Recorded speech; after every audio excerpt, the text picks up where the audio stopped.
Hello student, आज हमारा topic है पल्स कैरेक्टरिस्टिक्स एंड टर्मिनोलॉजी।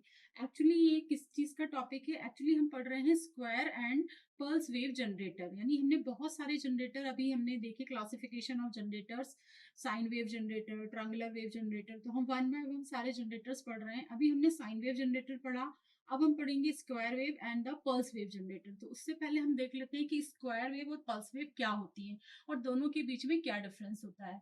तो ये है आपकी स्क्वायर वेव और this is your the pulse wave. Square और पल्स वेव में जो डिफरेंस होता है वो होता है ड्यूटी साइकिल का। जो स्क्वायर वेव होती है उसकी ड्यूटी साइकिल जो होती है आपकी 50% ड्यूटी साइकिल होती है। इसकी 50% ड्यूटी साइकिल होती है। और ये जो आपकी पल्स होती है इसका जो ड्यूटी साइकिल होता है वो 50 से 95 के बीच में वैरी कर सकता है।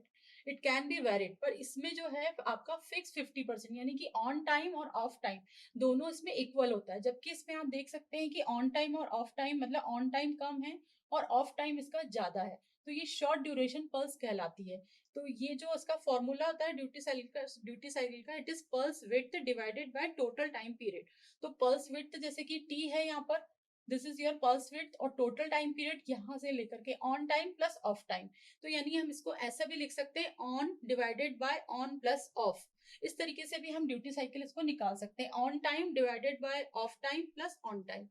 और ये जो आपका स्क्वायर वेव है इसमें ऑन टाइम और ऑफ टाइम दोनों बिल्कुल इक्वल होता है। यानी कोई भी फ्रिक्वेंसी हो वो हाफ हाफ साइकिल में आपकी डिस्ट्रीब्यूट होगी, यानी half cycle on half cycle of रहेगी। तो this is the difference between the pulse and the square wave. ठीक है, अब अपन देख लेते हैं कि जो नॉर्मल पल्स होती है, जो नॉर्मल पल्स होती है कि उसमें उसकी क्या कैरेक्टरिस्टिक्स होती है और क्या क्या टर्मिनोलॉजी जो है अगर हम एज ए फंक्शन जनरेटर उसको उसमें पल्स ले रहे हैं या कहीं टेस्टिंग सर्किट में हम यूज कर रहे हैं तो हम किन किन कौन कौन सी कैरेक्टरिस्टिक्स की पल्स की होती है। तो यहाँ पर ये मैंने इसका डायग्राम बनाया हुआ है। This is the single pulse.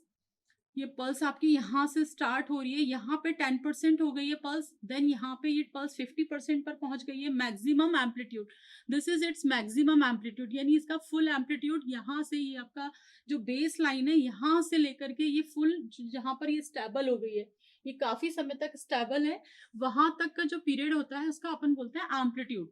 तो यहाँ पर ये 10% पहुंची है, देन ये 50% रीच किया है इसने, देन यहाँ पे 90% रीच किया है। ठीक है, तो सबसे पहले इसकी कैरेक्टरिस्टिक्स होती है राइज टाइम और fall time. This is the fall time and this is the rise time. Rise time वो टाइम होता है जब आपकी जो पल्स है वो 10% एम्पलीट्यूड से स्टार्ट होकर के 90% एम्पलीट्यूड तक पहुंच जाए, दैट इज दैट टाइम। वो टाइम जब आपकी पल्स 10% से लेके 90% रीच कर रही है, उसके बीच के टाइम को हम बोलते हैं राइज टाइम। ठीक है, सिंपली ऐसे ही फॉल टाइम होता है। फॉल टाइम जब ये 90% से डिक्रीज होके 10% पर आ जाती है तो हम उसको बोलते हैं fall time. This is your fall time, this is fall time. यानी यहाँ पे 90% आपका एम्पलीट्यूड है, फिर रेड्यूस होकर के ये 10% हो गया। तो 10 से लेकर के मतलब 90 से लेकर 10% के बीच का जो टाइम है, this time is called the fall time. ये वाली जो एज है इसको बोलते हैं अपन लीडिंग एज, और जो आपकी नीचे जा रही है जिसको बोलते हैं अपन ट्रेलिंग एज। ये भी बहुत इंपॉर्टेंट है कि this is the leading edge and this is the trailing edge. अब इसके बाद हमको ये देखना है कि दिस इज कॉल्ड रिंगिंग। ये जो आपको एम्पलीट्यूड दिख रहा है ये मैक्सिमम एम्पलीट्यूड जब यहाँ तक पहुंच गया, this is the maximum amplitude. ये जो आपका फाइनल एम्पलीट्यूड है उसको क्रॉस करने के बाद वो कहाँ तक मैक्सिमम जा रहा है, ये जो छोटा सा आपको एम्पलीट्यूड दिख रहा है दिस एम्पलीट्यूड, यानी कि ये जो आपका सेटिंग टाइम है, ये जो मतलब सेटिंग फाइनल एम्पलीट्यूड है, उसके बाद वो कितना और मैक्सिमम गया है, maximum, this is called the overshoot. This is called the overshoot. फिर ओवरशूट होने के बाद जो आपका एम्पलीट्यूड है वो फाइनल एम्पलीट्यूड सेट होने से पहले वो जो आपका ऑसिलेशंस होते हैं उसको अपन बोलते हैं ringing. This is called ringing.